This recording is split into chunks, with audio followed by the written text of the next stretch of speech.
Pendapat saya, karena saya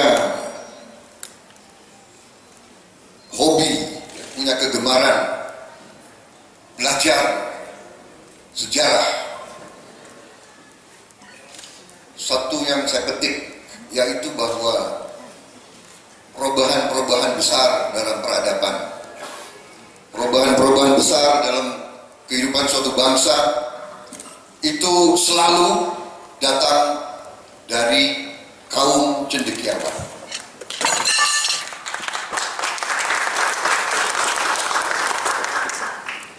Makanya kadang-kadang saya kalau diskusi dengan para cendekiawan, para guru besar, saya selalu mengatakan, bapak-bapak guru besar, Andalah otak-otak terbaik bangsa. Tidak ada lagi di atas guru besar, tidak ada guru sangat besar, tidak ada.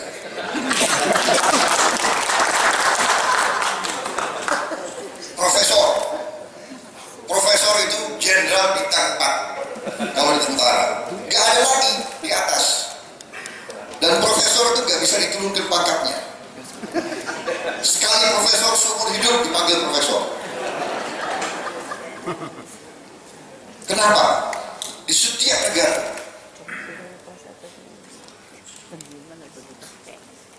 guru adalah orang yang didengar, dihormati. Guru di saat susah, mereka rakyat mencari guru-gurunya. Karena itu saya katakan kepada banyak guru besar yang diskusi, kadang-kadang guru-guru besar itu juga mengeluh.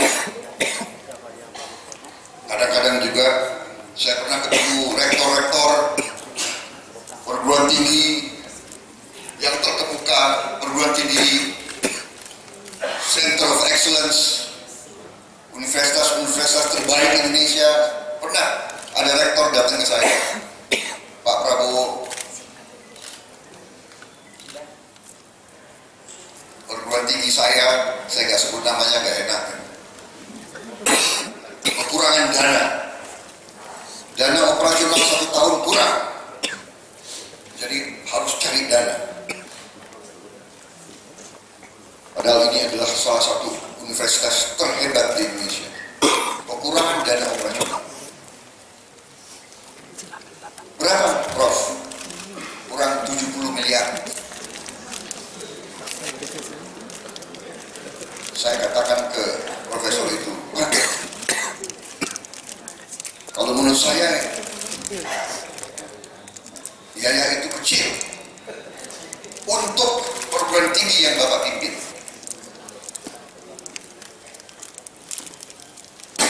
Karena apa? Karena perguruan tinggi Bapak itu melahirkan pemimpin-pemimpin Indonesia. Kenapa Bapak tidak maju dan melakukan ini? Jadi di situ saya katakan ke beliau, Pak, Bapak sebetulnya punya power yang besar. Seorang rektor universitas itu punya power yang besar. Itu juga saya katakan di Silaknas Ijmi, karena ada seorang peserta yang tanya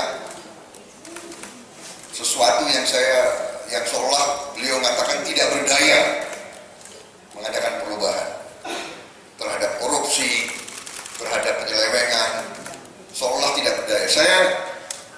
Saya menolak, saya mengatakan tidak. Bapak-bapak profesor sebetulnya punya power, tapi sering tidak sadar bahwa saudara-saudara berpengaruh, punya kekuasaan. Powernya beda, ya. Tentara punya power senjata,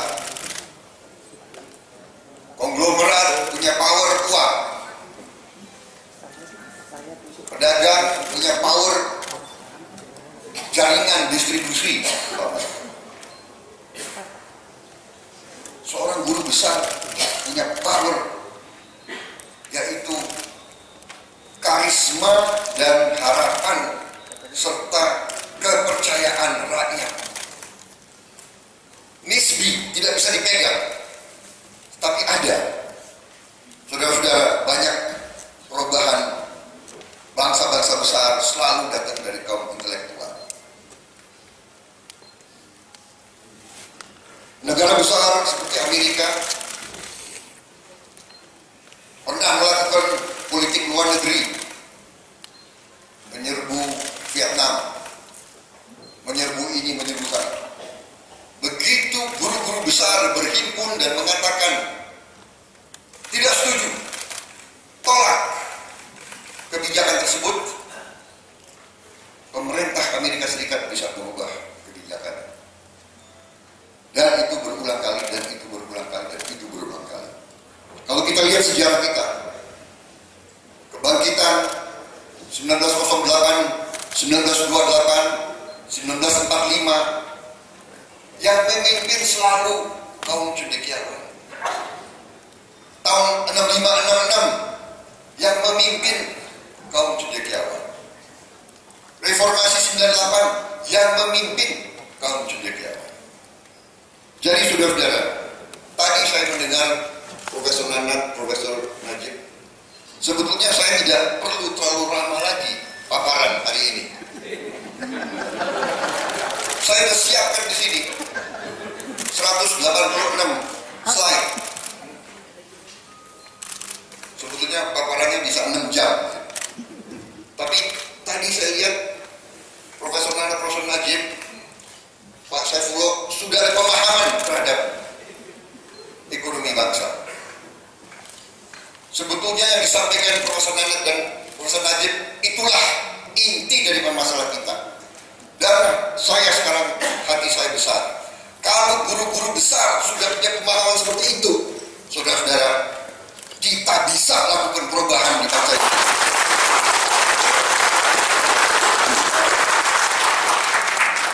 Saya kenal Pak Haji Sutisno lama, kami sama-sama di APSI, pedagang pasar. Sama-sama juga di macam-macam saya. Jadi sudah lama sama beliau. Tapi baru beberapa bulan ini saya sering ketemu guru-guru besar yang punya pemahaman terhadap masalah ekonomi Indonesia seperti sekarang. Karena itu baru beberapa bulan ini saya sebetulnya sangat optimis. Kalau kita bicara, ya, kalau yang bicara itu aktivis, kalau yang bicara itu politisi, kalau yang bicara itu adalah pengamat, belum bergetar. Tapi kalau guru-guru besar sudah mengambil sikap, di situ perubahan bisa datang. Jadi hari ini ternyata insting saya benar. Saya datang hari ini ke sini tidak menduga audiens seperti ini. Begitu banyak guru-guru besar mau duduk di hadapan saya, padahal saya tidak punya gelar akademis, saya hanya mantan prajurit. Tetapi hari ini saya mendapat suatu keyakinan perubahan besar bisa kita lakukan untuk memperbaiki kita.